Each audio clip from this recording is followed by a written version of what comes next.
Qu'est-ce que c'est pour vous les transitions? Les transitions, c'est d'abord un mot valise, c'est-à-dire on peut tout dire et tout mettre derrière le mot transition. Donc... Très, très prosaïquement, c'est le passage d'un état à un autre, c'est vrai.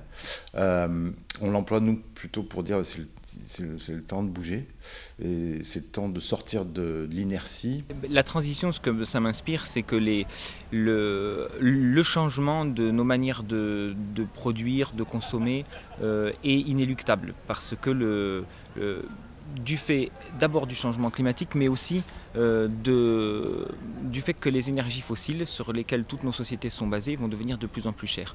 Donc la vraie question, c'est de savoir est-ce qu'on anticipe ce changement ou pas? Le monde est en transition, c'est un fait, c'est-à-dire qu'on a besoin d'un changement puisque le système actuel de mondialisation demande un changement essentiel, bouleversant qui va changer le monde.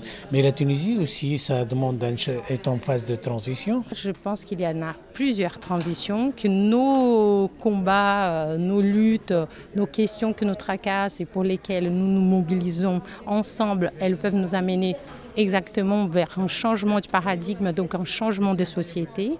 Mais vers quelle société nous voulons y aller? Et pour cela, je pense qu'on est dans des mouvements ou dans des questions de lutte complémentaires. Qu'est-ce qui font que ces transitions vont vraiment aboutir à un changement global? C'est sans doute pour moi les questions justement de changement de mentalité. Et je crois que sur ce plan-là, justement, la culture peut jouer un rôle très important. Et je crois que vraiment aujourd'hui, la transition, c'est vraiment résister à ce qui se passe. On voit bien tous les mouvements qui se passent en Bretagne, on voit bien le mouvement Notre-Dame-des-Landes, on voit un certain nombre de choses. Le mot transition, puisqu'on parle souvent de transition énergétique et plus encore de transition écologique, ça évoque pour moi assez curieusement une révolution. Un mot que je ne comprends pas bien. Moi, à la limite, on parle de révolution, je comprends, mais transition... non, c'est un mot qui est vide, un mot qui veut dire tout et n'importe quoi, du coup c'est un mot qui n'a aucune portée pratique. Dans notre esprit, il s'agit bien aussi de transition énergétique, mais on est là vraiment en rupture avec le système, c'est-à-dire que ce qu'on nous propose encore aujourd'hui comme modèle de développement économique et agricole ne nous correspond plus, n'est pas soutenable et il faut effectivement passer à une transition, mais celle-ci doit être radical. Pour moi, je dirais que transition, c'est un mot qui peut dire trois choses différentes, selon qui le dit et dans quel contexte il le dit. La première, ça peut être l'idée qu'on devrait aller vers un modèle plus équilibré, dans la transition d'un modèle vers un autre. Et donc, c'est le chemin qui mène au modèle d'après, que personne n'est capable de définir. Donc, je dirais que cette façon de le définir est assez inconsistante, mais en tout cas, elle est souvent dans la représentation des gens. La deuxième, c'est une autre façon de dire transformation sociale. Dans la tête des gens, c'est le mot d'aujourd'hui pour dire transformation sociale.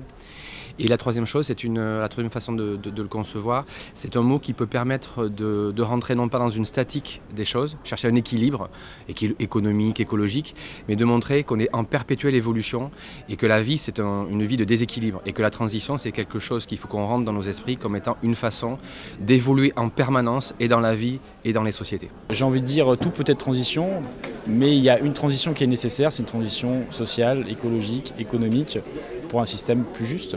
Aujourd'hui, je pense que la transition peut être accompagnée, que le droit doit accompagner cette transition, que le droit doit évoluer pour qu'il y ait une meilleure prise en compte dans le système du commerce international mondial, une meilleure prise en compte de valeurs humanistes, de valeurs de solidarité, telles que les droits de l'homme ou encore la préservation de la biodiversité.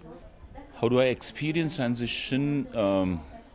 By building consciousness, bringing people together, challenging some of the unjust structures, accessing some rights, slight improvement or empowerment, some courage to challenge and question their injustice, poverty. But the transition that people are making around the world is a transition to, first, the rights of Mother Earth, and it is Bolivia and Evo Morales who, after the failure of Copenhagen, decided he was going to work with the world community on defining a universal declaration on the rights of Mother Earth, and it's something I follow and act on very closely.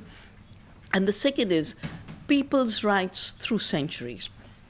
defended in our constitutions, the right to water, the right to health, the right to education, the right to work.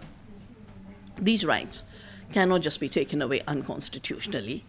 This transition to a post-globalization world is what I have called Earth democracy, a transition to a real democracy, because right now our democracies are not real. If humanity has to survive, we have to make a transition.